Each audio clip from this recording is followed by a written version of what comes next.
Sabe, a primeira vez que o Brasil foi condenado internacionalmente por violação de direitos humanos, isso poderia ter sido só mais um fato histórico, um marco legal e pronto. Mas no caso de Damião Ximenes Lopes, foi muito mais.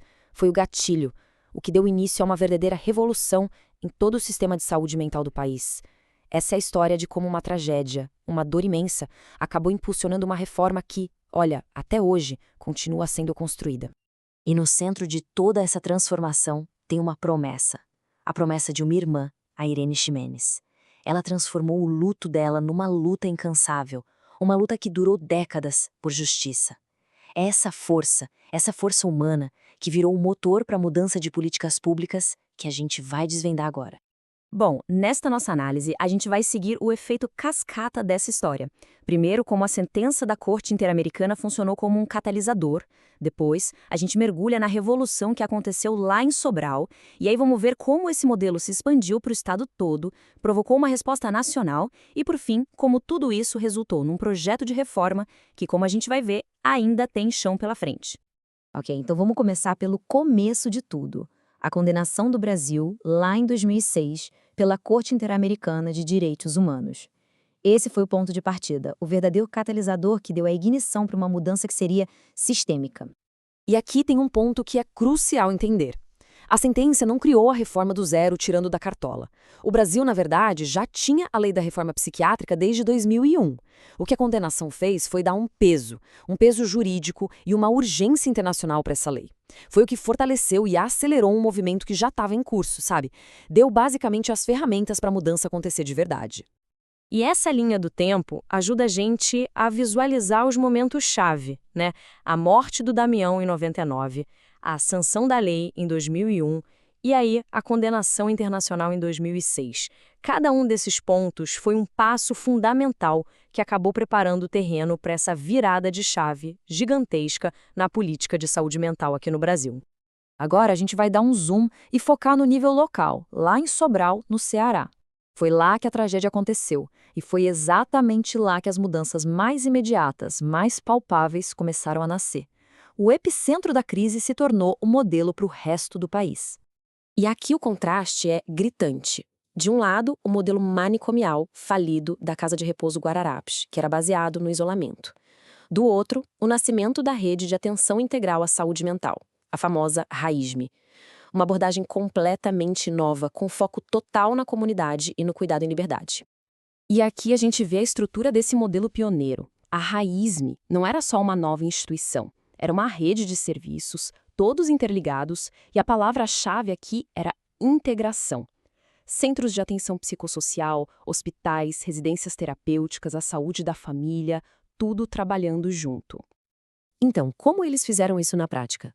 Basicamente, foram 4 pilares. Primeiro, criaram os CAPs. Segundo, estabeleceram as residências terapêuticas, que permitiram que as pessoas saíssem dos manicômios. Terceiro, e muito importante, moveram os leitos de internação para dentro de hospitais gerais, acabando com o isolamento. E quarto, integraram tudo com a estratégia saúde da família, levando o cuidado para perto das pessoas. Cada pecinha foi essencial para montar um modelo muito mais humano.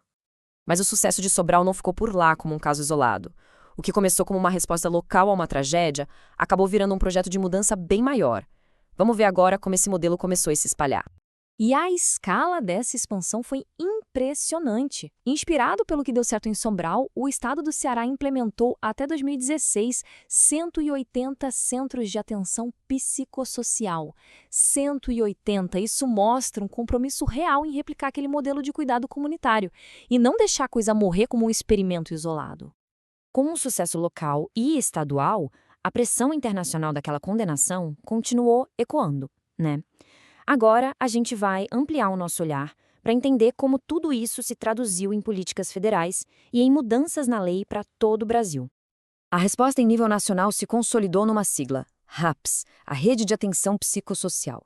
Essa estratégia, na verdade, já estava em desenvolvimento, mas foi a sentença do caso Damião Ximenes que deu o empurrão político e financeiro que faltava para que ela se tornasse de fato a política central de saúde mental do Brasil.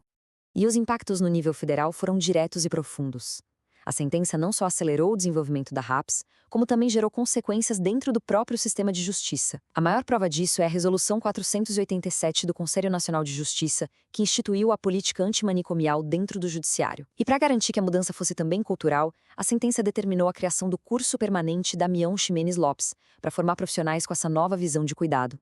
Bom, e esse quadro aqui resume o que o Brasil apresentou oficialmente à Corte Interamericana para mostrar que estava cumprindo a sentença.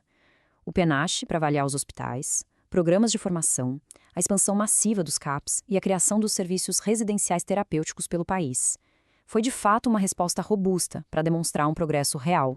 Depois de ver todo esse avanço, é fundamental entender que a história não terminou aí. Vamos agora para uma análise do estado atual da reforma, colocando na balança as imensas conquistas, mas também o trabalho que ainda falta fazer. O marco importante aconteceu bem recentemente, em 2023. A Corte finalmente considerou o caso concluído. Mas, e esse é o mais bem grande, o encerramento legal do caso não quer dizer que a missão da reforma antimanicomial esteja completa no Brasil. A luta, na verdade, continua. E os desafios ainda estão aí bem presentes.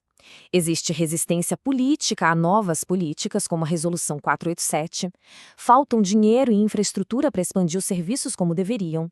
E talvez o mais complicado, a cultura do manicômio ainda sobrevive em certas práticas, criando um abismo entre o que a lei diz e o que acontece na vida real, no atendimento.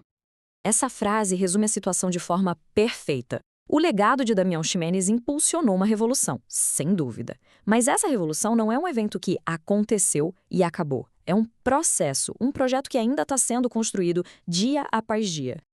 E a gente termina com essa reflexão.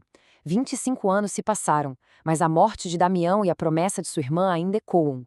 A pergunta que fica é: o que esse legado todo ainda exige da sociedade brasileira para que o direito ao cuidado em liberdade seja de fato uma realidade para todo mundo? A construção continua.